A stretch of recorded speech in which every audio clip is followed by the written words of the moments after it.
Yesterday morning, my son Kevin called me, his voice cracking with panic. "Mom, why are all the cards being declined? Jessica's mother and I couldn't pay for lunch at the restaurant. People are laughing at us." His desperation filled me with a satisfaction I never thought I could feel towards my own son. But to understand why I reached this point, I have to tell you what happened the afternoon before, when my daughter-in-law Jessica decided to humiliate me in front of the entire family. I am 68 years old, and for the last 10 years, ever since I was widowed, I have become the personal ATM for my son and his wife.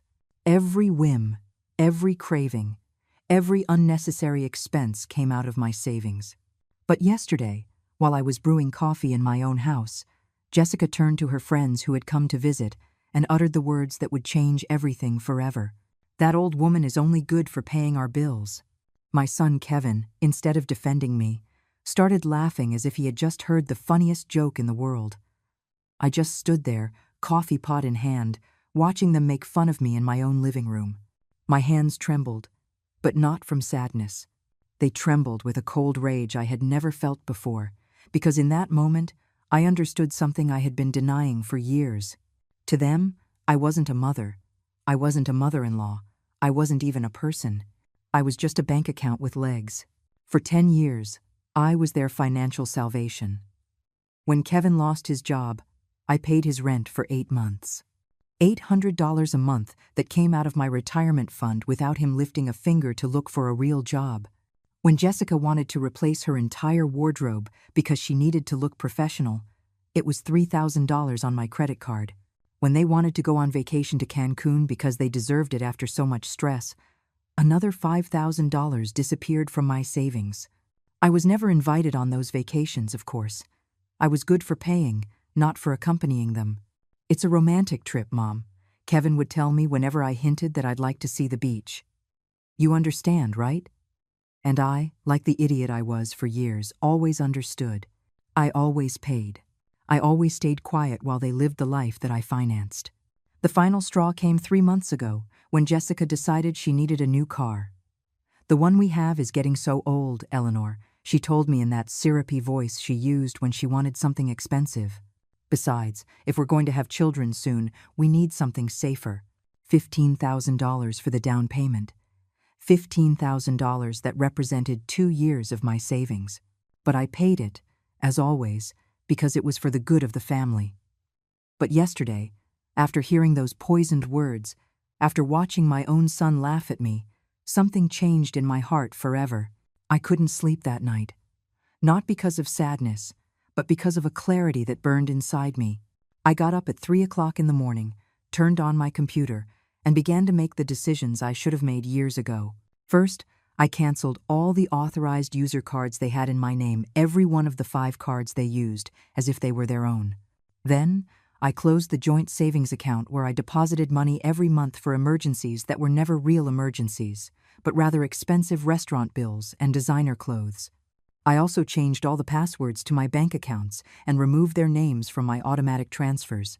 At 6 o'clock in the morning, when I was finished, I poured myself a cup of coffee and sat in my favorite armchair. For the first time in years, I felt at peace. I knew that soon my phone would ring, and on the other end would be my son, desperate, humiliated, demanding an explanation, and I would be ready to give him one. The phone rang at exactly 9:15 in the morning. I was sitting in my kitchen, enjoying my second coffee of the day, when I saw Kevin's name on the screen. I didn't answer immediately. I let it ring 3 more times while I savored this moment of power I hadn't felt in decades. When I finally answered, his voice was desperate, almost hysterical. "Mom, why are all the cards being declined? I'm here at the Hawthorne Grill with Jessica's mother. We wanted to have lunch and celebrate her birthday, but none of the cards work. It's humiliating. People are staring at us, the waiter is getting impatient, and I don't have enough cash to cover a $200 check. What is going on?" The irony was delicious. They had chosen the Hawthorne Grill, the most expensive restaurant in town, to impress Jessica's mother. The same place I was never invited to, despite having paid for their family dinners there for years when they went without me. Now they were there, surrounded by the high society they so desperately wanted to impress, and they couldn't even pay for a single plate. "Good morning, Kevin?" I replied with a calm that surprised even me. The cards are canceled because I've decided I'm no longer going to finance your lifestyle. What? Are you crazy? We're in public. Jessica's mother is here. How am I supposed to explain that my own mother left me high and dry? This is ridiculous. What's ridiculous, son, was hearing you laugh yesterday when your wife said I was only good for paying her bills. What's ridiculous was realizing that for 10 years I've been treated like an ATM instead of your mother. There was a long silence on the other end. I could hear voices in the background, probably Jessica and her mother wondering what was happening. The waiter must have been waiting for the payment, and other diners were starting to notice the uncomfortable situation. Mom, please don't do this now. We can talk later, but I need you to reactivate the cards. Just for today. I promise that. No, I interrupted him. There are no more promises, Kevin. No more just for today. For 10 years I've heard the same promises. For 10 years I've been your easy solution for everything. But yesterday I learned something important. You don't respect me, you don't value me, and you definitely don't love me the way I loved you. That's not true. Of course we love you. Jessica was just joking. You know how she is. I know exactly how she is, Kevin. And I know exactly how you are. That's why I made this decision. I could hear him breathing heavily. I imagine the situation in the restaurant was getting more tense with every passing minute. Jessica's mother had probably noticed something was wrong, that the gold card he always used to impress people wasn't working. Mom, please, we can't just stand here. What do you want us to do? Wash dishes? Call the police? This is a humiliation. Now you know how I've felt for years, I replied. The difference is that you're 35 years old, and you should be able to solve your own problems. Are you sick? Are you feeling okay? This isn't like you, Mom. You've never been this cruel. Cruel. That word hit me like a slap. I was cruel? After years of sacrificing, of depriving myself of things I wanted to give them everything they asked for? After working until I was 65 to ensure they would have a decent inheritance? After being left alone every Christmas while they traveled with my gifts of money? Cruel was you laughing at me yesterday, I said with a coldness I didn't know I possessed. Cruel was treating me like I was invisible for years, except when you needed money. Cruel was making me feel that my only value as a mother and as a person was my bank account. Mom, Jessica didn't mean it like that. Jessica said exactly what she was thinking. And you agreed with her. You both made it very clear what my place is in your lives. I heard louder voices in the background. Jessica asking what was going on, her mother making comments I couldn't quite distinguish, but that sounded annoyed. The waiter had probably brought the check by now, and was waiting with that forced patience they use when they know there's a problem. Look, Mom, I get that you're upset, but this isn't the way to solve it. We can sit down and talk like adults, but right now I need you to help me. Just this one more time, and then we can change things. Just this one more time. I laughed, and my own laughter sounded strange and bitter. Do you know how many times I've heard that phrase? Do you know how many last times I've financed over the past 10 years? But Mom, no, Kevin, not this time. This time you're going to have to find another solution. You have jobs, you have friends, you have in-laws. Figure it out. How are we going to explain to Jessica's mother that my own mother abandoned us in a restaurant? How am I going to face the people who know us? Everyone is going to be talking about this. And there it was, the naked truth. He wasn't worried about fixing our relationship. He wasn't reflecting on how they had treated me. He only cared about his image, his reputation, what people would think. Just like always. That's your problem to solve, son.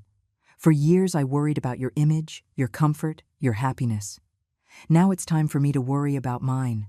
You can't do this. You're my mother. Exactly. I'm your mother, not your employee. I'm your mother, not your personal bank. I'm your mother, not your financial safety net. And as your mother, I should have taught you years ago how to stand on your own 2 feet. There was another silence, longer this time. I could feel his desperation through the phone. He was probably doing mental calculations, thinking about who he could call, how he could get out of this situation without completely losing face. Mom, please, Jessica is crying. Her mother is asking what kind of family we are. The waiter has already asked us 3 times if everything is all right. Please, have mercy. Mercy. Another word that made me tremble. Where was their mercy when I stayed up at night calculating how to pay their expenses on top of my own? Where was their compassion when I deprived myself of buying new clothes so I could give them money for their whims?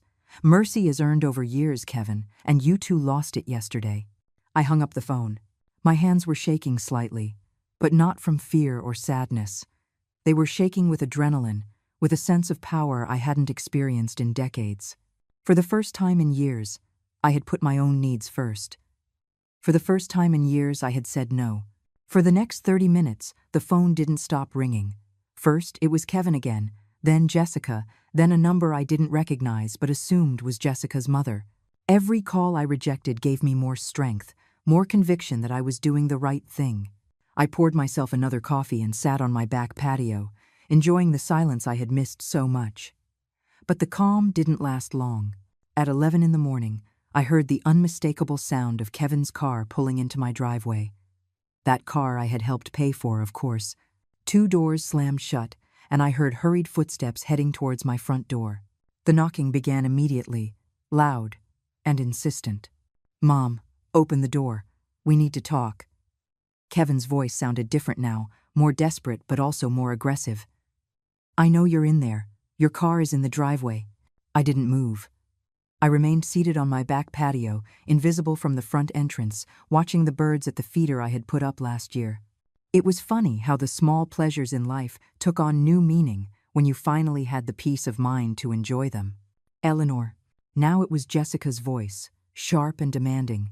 "We know you're in there. Stop acting like a child and come out and face the music." Face the music. As if I were the one who had done something wrong. As if I were the one who owed an explanation after years of financial and emotional abuse. The irony was so absurd it almost made me laugh. The knocking intensified. I could hear they were using their feet now, not just their fists. My oak front door, the door my late husband had installed with so much love, was being pounded on as if it were the entrance to a seedy bar. "This is ridiculous," Jessica shouted. "You made us look like beggars in front of everyone. Kevin's mother-in-law had to pay for our lunch. A 70-year-old woman had to take money out of her purse because her son-in-law's mother is crazy." "Ah, so that's what happened. Jessica's mother had to rescue them." I pictured the scene. Kevin sweating bullets as he tried to explain why none of his cards were working, Jessica making up pathetic excuses, and finally the older woman having to save the day. The humiliation must have been exquisite. "Mom, please?" Kevin sounded on the verge of tears now. People are already talking. Everyone in the restaurant was staring at us. Some even took out their phones. This is going to be all over social media. Social media. Of course, that was their biggest concern. Not the fact that they had hurt their mother. Not the recognition that they had crossed a line. They only cared about their public image, their reputation in those social circles where they loved to show off their lifestyle financed by me. The knocking stopped for a moment, but I could hear their voices arguing in furious whispers. They were probably deciding on their next strategy. I knew Jessica well enough to know she had a full arsenal of emotional manipulations, and Kevin had learned well from her over the years. "Eleanor." Jessica's tone changed completely. Now it sounded soft, almost sweet. "I know you're upset, and you have every right to be. Maybe what I said yesterday came out wrong, but you know I didn't mean it. I was just joking with my friends. You know how we women are when we're together. Sometimes we say things without thinking." It was fascinating to hear how she could change her personality in seconds. From the furious woman who had been shouting and kicking my door, she had now transformed into the understanding daughter-in-law who had only made a small communication error. "Mom," now it was Kevin who had adopted the soft tone. "I understand we hurt you." Jessica explained what happened yesterday, and you're right to be upset. But declining the cards doesn't solve anything. It just makes things worse for everyone. For everyone, not for me, of course. For them, for their comfort, for their lifestyle. My emotional well-being still didn't factor into the equation. "Please, Mom, we can fix this. We can change things." Kevin's voice cracked slightly.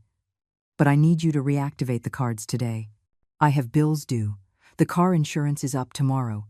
And Jessica has doctor's appointments this week. We can't be left without money all of a sudden. Without money. As if it were their money.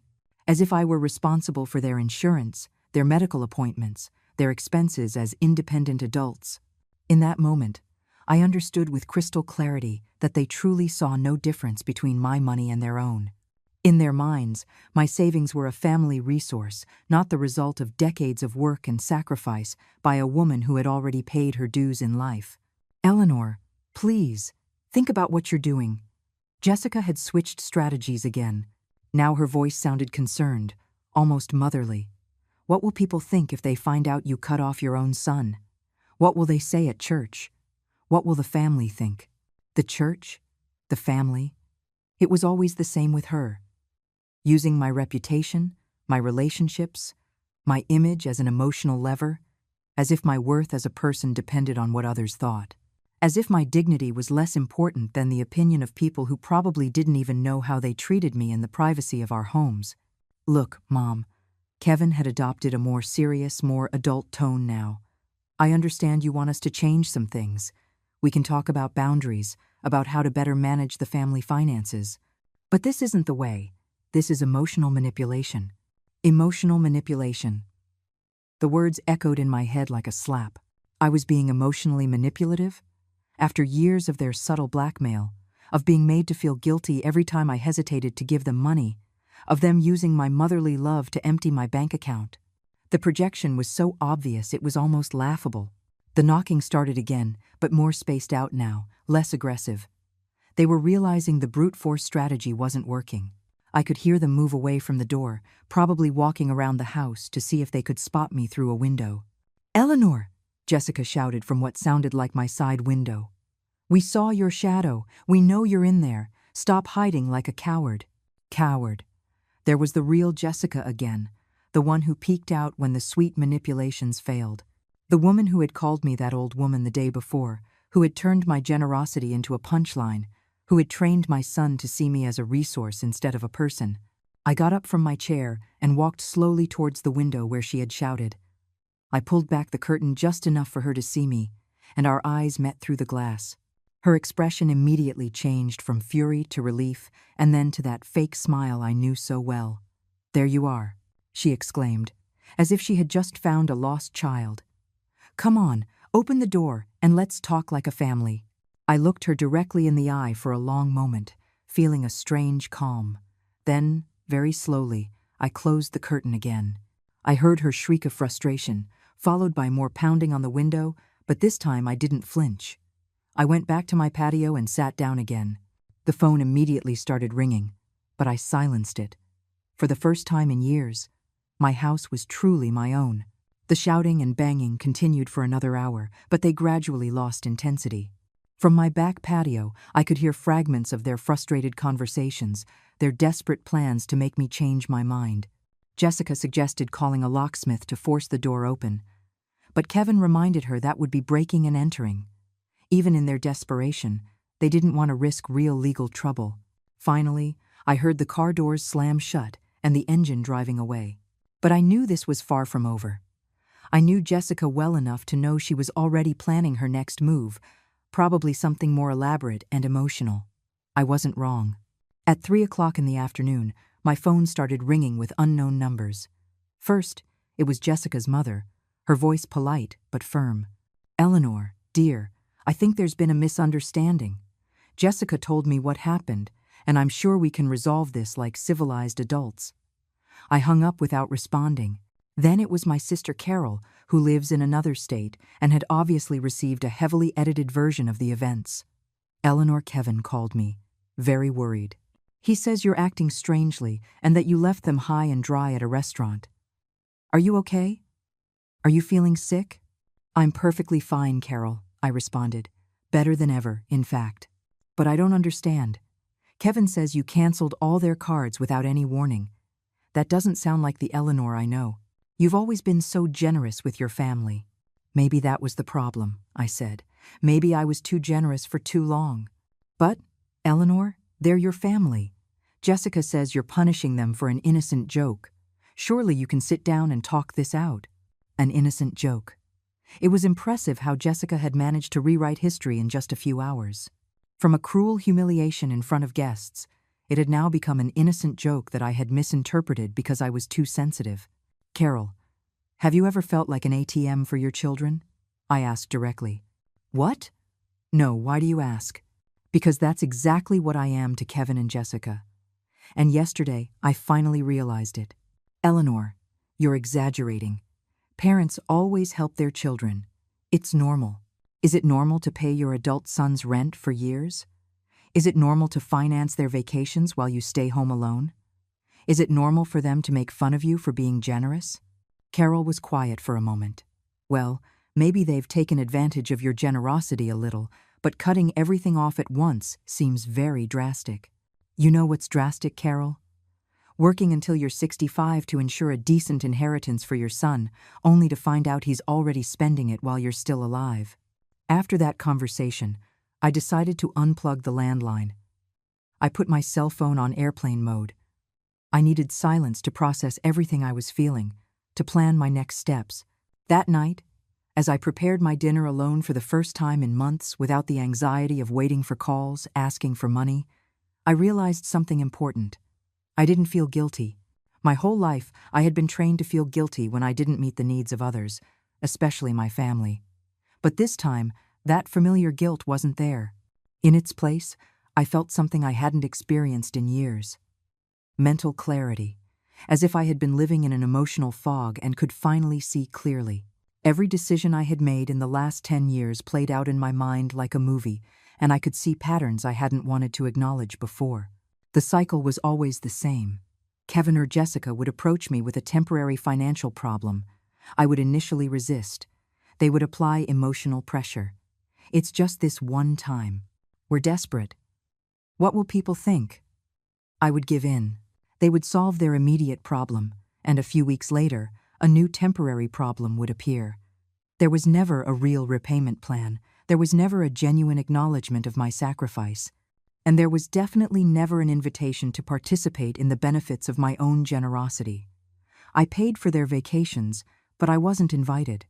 I financed their dinners at fancy restaurants, but I ate alone at home. I covered their medical expenses, but no one asked about my health. I got up and walked to my study, where I kept all my financial documents. It was time to run the actual numbers, to understand exactly how much I had spent on them over the years. I pulled out my bank statements from the last 5 years and started calculating. The figure was devastating. $86,000. $86,000 in 5 years. And that didn't even count the years before, when I wasn't keeping such detailed records. It was more than half of my entire retirement savings, more than what many people earn in 2 years of work. But the most painful part wasn't the amount of money. It was realizing that in exchange for those $86,000, I had received mockery, indifference, and the treatment of being seen as an obligation rather than a blessing. As I went through the numbers, I found something that made me tremble with rage. They had been using one of my cards for premium streaming services, expensive gym memberships, and subscriptions to magazines I didn't even know existed. Small monthly charges that added up to hundreds of dollars a year, money automatically coming out of my account to pay for luxuries I never enjoyed. That night, I made another important decision. I took my will out of the file cabinet and read it carefully. I had drafted that document 5 years ago, when I still believed I was securing the future for a loving and grateful family. Kevin was the sole beneficiary of the house, the savings accounts, the investments, everything, but now I saw that will with different eyes. Why should I leave my entire estate to someone who had already spent more than half of it while I was still alive? Why reward with an inheritance the person who had treated me like a resource instead of a mother? I decided that the next day I would call my lawyer to schedule an appointment. It was time to make some major changes to my estate plans. If Kevin wanted to treat me like a bank, then he would have to settle for the interest, not the principal. I went to bed that night with a strange but liberating feeling. For the first time in years, I had made decisions thinking solely of my own well-being. For the first time in years, I hadn't stayed awake worrying about the financial problems of other adults. I slept better than I had in months. The next day, I woke up with an energy I hadn't felt in years. It was Friday, and for the first time in a long time, I had plans that didn't involve solving anyone else's problems. First, I would call my lawyer. Then I would go to the bank to make some additional changes. And maybe, just maybe, I would buy something nice for myself with the money I normally would have spent on someone else's whims. I plugged the landline back in while I made breakfast. As expected, I had 14 messages on the answering machine. I listened to them while I drank my coffee, and each one confirmed that I had made the right decision. Message 1. Jessica, her voice tearful. Eleanor, it's Jessica. I know you're upset, but please, think about what you're doing. Kevin didn't sleep at all last night. He's so worried about you. He says he's never seen you like this. Please, call us. Message 2. Kevin, sounding desperate. Mom, I need to talk to you. I went to the bank this morning and they told me you closed the account where you deposited our emergency money. Why would you do that? That account was for both of us. It was fascinating how he kept referring to my money as ours. That account had never been for both of us. It was my money that I deposited for their supposed emergencies, which invariably turned out to be vacations, expensive clothes, or restaurants. Message 3. Carol again. Eleanor, Kevin called me again. He says you also closed a savings account. Are you sure about what you're doing? Don't you think you're being a little radical? The following messages followed the same pattern. Feigned concern, questioning my mental state, and pleas disguised as sisterly advice. But message number 11 caught my attention. It was from a number I didn't recognize, but the voice was familiar. Mrs. Eleanor, this is Mark, my cousin Jessica's husband. Look, I know we don't know each other well, but Jessica asked me to call you. She's very worried, because she says you're acting very strangely. As a man, I think sometimes women complicate things more than necessary. Why don't you just forgive and forget? Family is the most important thing. Family is the most important thing. What a convenient philosophy when it comes to maintaining a status quo that benefits them. I wondered if Mark would be so willing to forgive and forget if someone made fun of him in front of his family while emptying his bank account. At 9 o'clock sharp, I called the law firm where I had my will prepared. The secretary told me that Mr. Wallace had a cancellation and could see me that afternoon at 2. Perfect. Then I called the bank and requested an appointment with the manager to review all my accounts and make some additional security changes.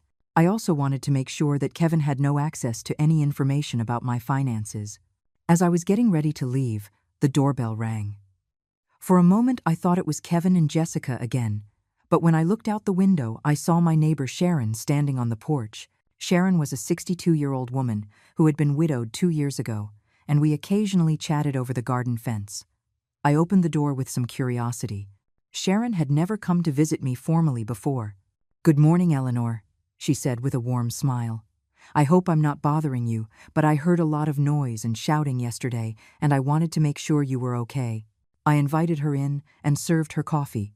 It was refreshing to have someone in my house who wasn't there to ask for money or to manipulate me emotionally. "Is everything all right?" she asked with genuine concern. "Yesterday I saw your son and his wife were here for hours, shouting and banging on the door. I was about to call the police." I told her the whole story. Not the intimate details, but enough for her to understand the situation. Sharon listened without interrupting, occasionally nodding with expressions of understanding.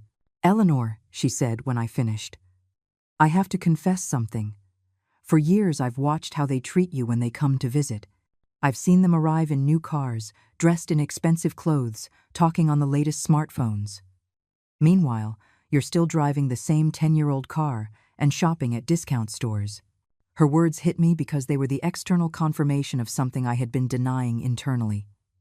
Others could see the obvious that I had refused to acknowledge. "But what has struck me the most," Sharon continued, "is that I've never seen them do anything for you. I've never seen them help you with groceries, fix something in your house, or just visit you unless it was to ask for something." "Is it that obvious?" I asked, feeling a mixture of shame and relief. "To someone looking from the outside, yes, but I understand why you couldn't see it. When you're a mother, you always want to believe the best of your children." Sharon stayed for another hour, and our conversation was the most honest and liberating one I had had in months. She told me about her own experiences with adult children who expected her to solve all their problems, and how she had learned to set boundaries after being widowed. "You know what helped me the most?" she said before she left. Realizing that being a good mother doesn't mean being a martyr. You can love your children without sacrificing your dignity for them. Her words resonated in my mind all the way to the bank. At the manager's office, we reviewed all my accounts and implemented new security measures. I changed all the passwords. I added two-step verification, and I made sure that only I had access to any financial information. "Mrs. Eleanor," the manager said as he processed the changes, "may I ask why these drastic changes? Do you have any specific security concerns?" "Let's just say I finally realized that my biggest financial security risk lives in my own family," I replied. The manager nodded with understanding. "It's more common than you think, ma'am. We see many cases of older adults being taken advantage of financially by relatives. You did the right thing by protecting yourself." After the bank, I went to lunch alone at a small, cozy restaurant I had always wanted to try, but had never allowed myself the luxury. I ordered the most expensive dish on the menu, a glass of wine, and dessert. The total bill was $45, less than what Kevin and Jessica spent on a single round of drinks on their nights out. As I savored my lunch, I realized something important.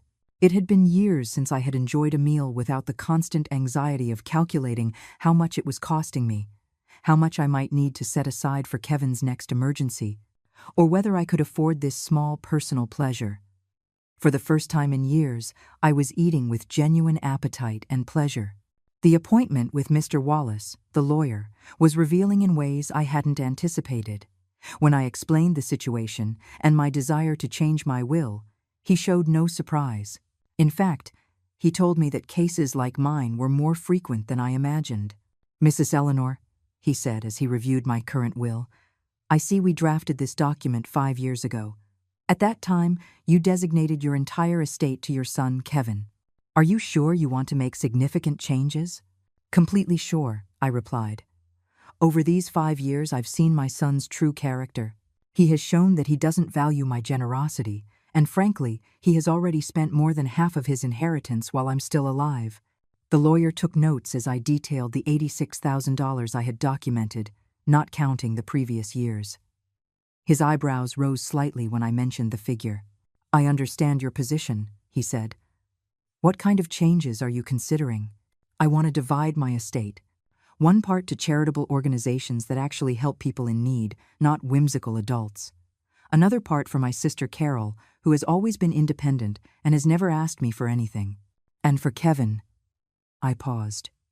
"For Kevin, just enough to show that I haven't disinherited him out of malice, but not enough for him to continue living without working."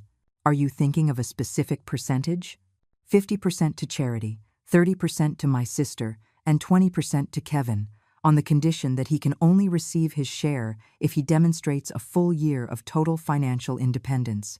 The lawyer smiled slightly. "That last condition is interesting and completely legal. You're essentially incentivizing personal responsibility." I left the law firm feeling a deep satisfaction. For the first time in years, I had made decisions about my future that reflected my real values, not my fears or my maternal guilt.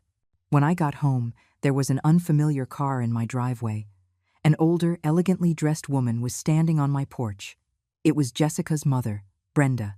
"Eleanor," she said with a forced smile when she saw me arrive. "I'm glad you're here. We need to have a woman-to-woman talk." I invited her in, more out of curiosity than politeness. I wanted to hear what version of the events this woman had received. "Look, dear," Brenda began once we were seated, "I know there was a misunderstanding yesterday between you and the kids. Jessica told me everything, and honestly, I think you're blowing the situation out of proportion." "Blowing it out of proportion?" I asked. "Well, yes. Jessica says she made a comment that you misinterpreted, and now you've taken very drastic measures. Canceling your own son's credit cards? That seems like a very extreme reaction for a simple joke between women." A simple joke between women. It was impressive how the narrative had evolved. Now, not only had it been an innocent joke, but it was also my fault for not having a sense of humor. "Brenda," I said calmly, "do you give your daughter unlimited credit cards?" "Well, no, but..." "Do you pay your adult daughter's rent?" "No, but that's different." "Do you finance your daughter's vacations while you stay home alone?" Brenda shifted uncomfortably in her chair. "Eleanor, Every family manages their finances differently. Exactly. And I've decided to manage mine differently from now on. But think about Jessica and Kevin. They're young, they're building their future. They need support. They are 35 and 32, respectively. At that age, I had already raised a child, worked for years, and saved for my old age. Without any help from my parents. Times were different then. Times are different. That's true. Now there are more opportunities, better education, more access to bank loans. There's no reason why two educated adults can't support themselves. Brenda changed her strategy. Eleanor, Jessica is very upset. She cried all night yesterday. She says she has always seen you as a second mother and doesn't understand why you're suddenly rejecting her. A second mother who is only good for paying bills, according to her own words. That was a joke. Women always complain about their mothers-in-law. It's normal. Complaining in private is one thing, Brenda. Humiliating someone in front of guests is something else entirely. The conversation continued for another half hour, with Brenda using every manipulation tactic in the book. Guilt. Think about how your son feels. Fear. You're going to end up alone. Shame. What will people think? And even veiled threats. Jessica has contacts at Adult Protective Services. Finally, when she realized that none of her tactics were working, she switched to a more direct approach. Eleanor, I'm going to be frank with you. Jessica and Kevin are considering seeking legal help. There are ways to have a person declared mentally incompetent if they show erratic behavior with their finances. There it was. The real threat behind all the emotional manipulation. If I didn't give in voluntarily, they would try to take away my control over my own finances by force. Brenda, I said, standing up, I suggest you consult with a good lawyer before you try that. I just came from an appointment with mine, and he assured me that a person protecting their finances from family abuse is demonstrating mental competence, not the opposite. Her expression changed immediately. She realized she had shown her hand too soon. I didn't mean... She began to backtrack. Yes, you meant exactly that, I interrupted. And now that I know what your true intentions are, I believe this conversation is over. I walked her to the door in silence. Before she left, she said, Eleanor, I hope you reconsider. A family war benefits no one. There is no war, Brenda. There is only a woman who has finally learned to value herself. After she left, I sat in my living room and reflected on what I had just heard. Not only were they planning to intensify the emotional manipulation, but they were also considering legal measures to regain control over my money. That night I called Mr. Wallace and told him about Brenda's threat. He reassured me, explaining that to declare someone mentally incompetent requires solid medical evidence and an extensive legal process. Acting responsibly with one's personal finances does not qualify as evidence of incompetence.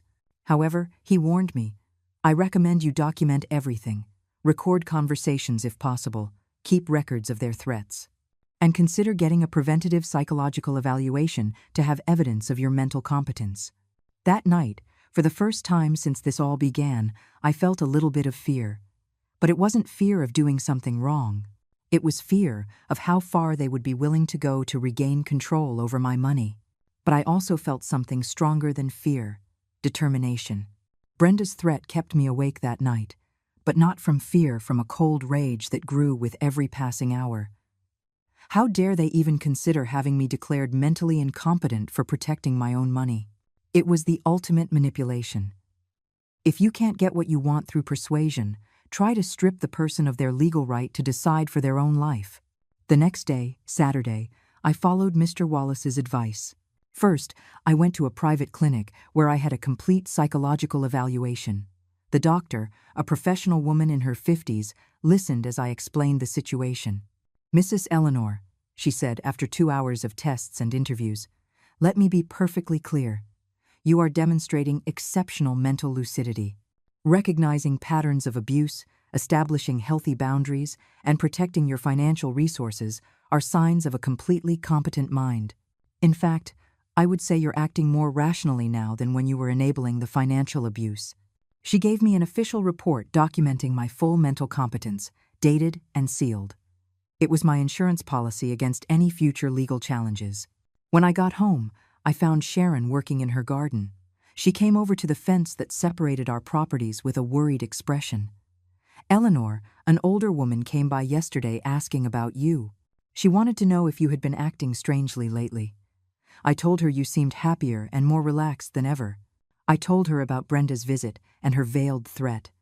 Sharon listened with growing indignation. "That's unbelievable," she exclaimed. "Trying to have you declared incompetent for not wanting to give away your money? It's the most absurd thing I've ever heard." "What bothers me most," I said, "is that they truly believe they're entitled to my money. They don't see it as my estate. They see it as their inheritance, paid in advance." "You know what you need?" Sharon said with a mischievous smile. "You need to get out and enjoy your freedom. When was the last time you did something just because you wanted to?" She was right. I had spent so many years living according to the needs and demands of others that I had forgotten what it felt like to do something simply for personal pleasure. "There's a 5-day cruise that leaves next Wednesday," Sharon continued. "I was going to go with my sister, but she had to cancel for health reasons. Would you like to come with me?" The idea thrilled me immediately. When was the last time I had traveled for fun? When had I slept in a bed that wasn't my own, eaten at a restaurant without calculating the cost, or simply relaxed without the constant anxiety of Kevin's next financial crisis? "I'd love to," I replied without hesitation. That afternoon we booked the cruise. $500 per person for 5 days, all inclusive. It was a fraction of what I had spent on Kevin and Jessica's last vacation, but this time it would be for my own enjoyment. Sunday morning, as I was researching what to pack for the cruise, the doorbell rang. It was Kevin, alone this time. He looked terrible, deep dark circles under his eyes, wrinkled clothes, a desperate expression. "Mom," he said in a broken voice, "please, we need to talk." "No, Jessica, no shouting, just you and me." I let him in, but kept my emotional distance. I had learned to recognize when I was being manipulated. "Mom, I'm desperate," he began. "The car insurance is due on Monday, and I don't have the money to pay it. If I don't renew it, I can't legally drive. And without a car, I can't get to work." "How much is the insurance?" I asked. $250. "And how much did you earn last month?" $2,500. But what, Kevin?" "But we have expenses. The rent, food, utilities. And what else do you spend it on?" He was quiet for a moment. "Mom, you don't understand. Life is expensive." "Life is expensive when you have a lifestyle you can't afford," I replied. "Tell me something, son. How much did you spend on restaurants last month?" "I don't know. Maybe." "How much do you spend on streaming services, gym memberships, food delivery apps?" "That's different, Mom. Those are basic necessities." "Streaming services are basic necessities?" "In the modern world, yes. You can't live like a hermit." There it was, the fundamental problem. Kevin genuinely believed that luxuries were necessities, and that real necessities were someone else's responsibility. "Kevin," I said calmly, "you're 35 years old. You have a college education. You have a job. Why can't you pay a $250 car insurance bill? Because there's no money left over after everything else. Then cut back on everything else. Period. It's not that easy. You can't just cut expenses like that." "Why not?" he asked, visibly frustrated. "Because we have a life to maintain. A life you can't afford. But you've always been there to help us." And there was the naked truth. He wasn't asking for temporary help. He was claiming what he considered his right. In his mind, I was a permanent part of his financial structure, not a mother who occasionally provided support. "Kevin, I'm going to ask you something, and I want an honest answer. In these 10 years, have you ever made a real budget and tried to live on your salary alone?" He fell silent. "Have you ever considered moving to a cheaper apartment?" Silence. "Have you ever voluntarily cut back on expenses so you wouldn't have to ask me for money?" "Mom, those are unfair questions." "Unfair? It's unfair to ask a 35-year-old man if he's tried to live within his means? You don't understand the pressure we're under. Jessica has expectations. Her friends live a certain way. We can't look poor. And when did you ever consider that my expectations and my financial pressure mattered?" For the first time in the conversation, Kevin was completely silent. I could see in his eyes that he was processing something he had never considered before. "Mom," he said finally, his voice softer. I never thought. I didn't know you felt pressured. Really? You never noticed that I was eating beans and rice while you went to expensive restaurants? You never wondered why I never bought new clothes for myself, but always had money for your emergencies? Tears began to roll down his cheeks. I thought you liked helping us. I thought it was your way of showing love. And it was, Kevin. But you turned my love into an obligation. You turned my generosity into an expectation. And finally, you turned my sacrifice into a punchline. Mom, what Jessica said was the straw that broke the camel's back, but the glass had been filling up for years. Kevin cried silently for several minutes. When he finally spoke, his voice sounded different, more mature. What can I do to fix this? You can start by paying for your own car insurance. Kevin sat in my living room for almost an hour after our conversation. We didn't talk much more, but I could see that something had changed in his expression. For the first time in years, he seemed to be genuinely reflecting on his behavior instead of just looking for ways to get what he wanted. When he finally left, he said, Mom, I'm going to find a way to pay for the insurance, and we're going to have a serious talk about our spending. I didn't completely believe him, but at least it sounded like a first step toward maturity. On Monday morning, while I was packing for my cruise on Wednesday, I received an unexpected call. It was Jessica, but her tone was completely different from the one she had used in the preceding days. Eleanor, she said in a calm voice, I know things have been tense between us. Could we meet for a coffee? Without Kevin, without drama, just the two of us. I agreed, more out of curiosity than any hope of reconciliation. We met at a small coffee shop near the mall. Jessica arrived dressed more simply than usual, without the expensive jewelry and designer clothes she normally wore. She looked tired, but also more humble. Eleanor, she began after we ordered our coffees, I want to sincerely apologize for what I said last week. It was cruel, disrespectful, and completely inappropriate. What made you change your mind? I asked directly. Honestly, the humiliation at the restaurant. But not just that.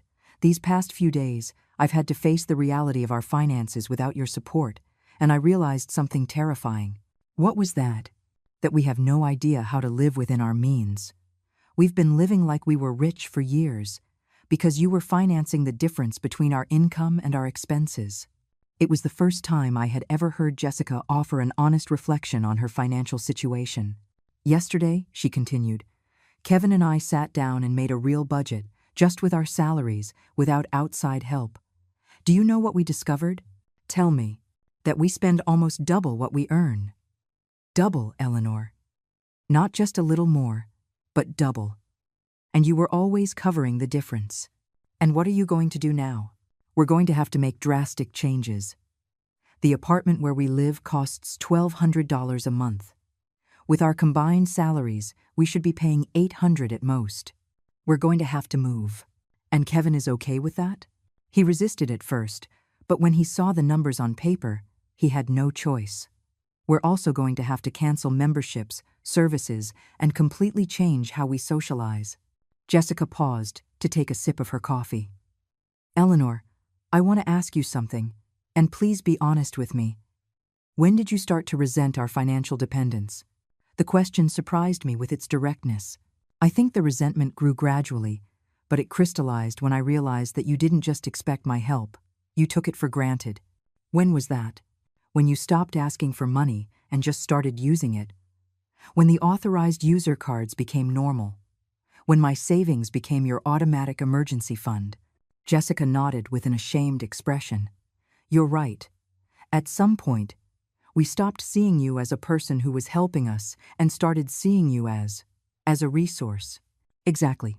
Is there any way we can rebuild our relationship? She asked. Jessica, I'm going to be completely honest with you.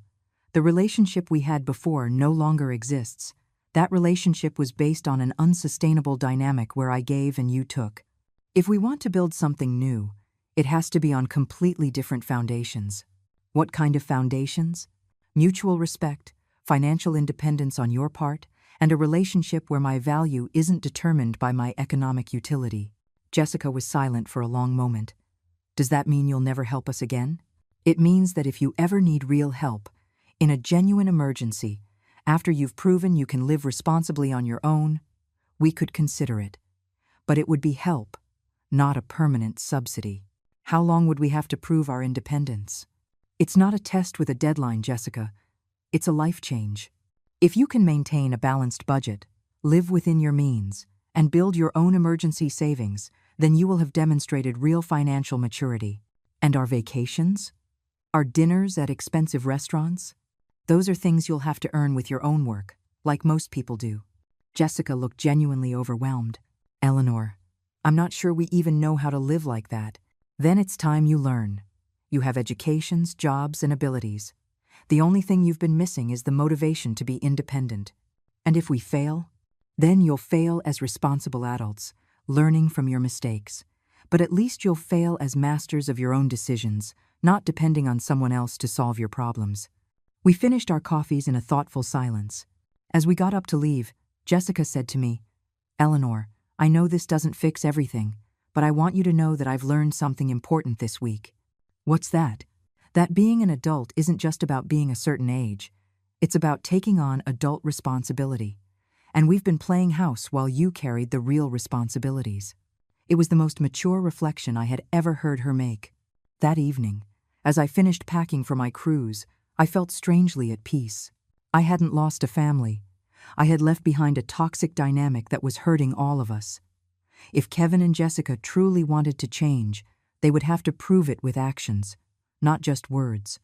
On Tuesday, I received a text message from Kevin. Mom, I got a personal loan to pay for the car insurance. I also found a cheaper apartment. We're moving next month. Just wanted you to know. It wasn't much, but it was something. A small step toward the independence they so desperately needed. That night I slept soundly, knowing that the next day I would begin my first truly personal adventure in decades. The cruise was a revelation. 5 days of waking up when I wanted, eating whatever I craved, and doing activities just because they gave me pleasure. Sharon turned out to be a perfect travel companion, independent, funny, and completely free of family drama. On the ship, I met other women my age who had gone through similar experiences. During one dinner, a woman named Eileen told me how her 3 adult children had drained her retirement fund before she finally said enough. Another woman, Isabel, had discovered her son was using her credit card to gamble online. What surprised me the most, Isabel told me as we watched the sunset from the deck, was realizing I wasn't the only one. I thought it was a problem unique to my family, but it turns out there's a whole generation of parents who don't know how to say no to our adult children. When I returned home on Sunday, I felt renewed. 5 days without a single call asking for money, without financial anxiety, without the constant burden of solving other people's problems. It was like remembering who I was before I became the family bank. There were several messages on my answering machine, but to my surprise, none was a desperate demand for money. Kevin had called twice just to see if I had gotten home safely from the trip. Jessica had left a short message. Hope you enjoyed your cruise. We'd love to hear about your experience when you have time. On Monday morning, Sharon came over with coffee and pastries to hear all the details of the trip. As we were chatting on my patio, I saw Kevin's car park in my driveway. But this time, instead of getting out immediately and heading for my door, he sat in the car for several minutes. When he finally rang the doorbell, his expression was different. He seemed nervous, but also more mature somehow. Mom, he said when I opened the door. I know you just got back from your trip, but could we talk for a moment? I invited him in. Sharon excused herself discreetly and went back to her house.